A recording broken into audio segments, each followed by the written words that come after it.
Itarzo Junior Itarzo kan thleng chia ni hei so lai so sai hakong zel ani sangau kong ta chun heta hian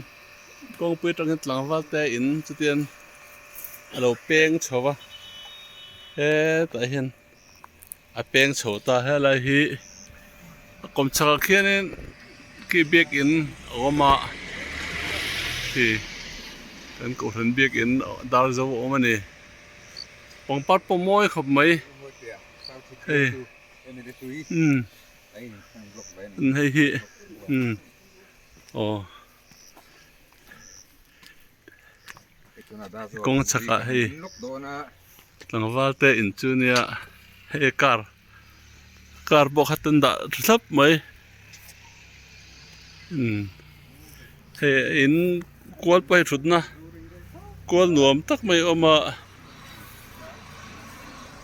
he a kwal nom re khop mai a thang ko kong pui ania tene kong pui chaka hey he ta hian a in chunia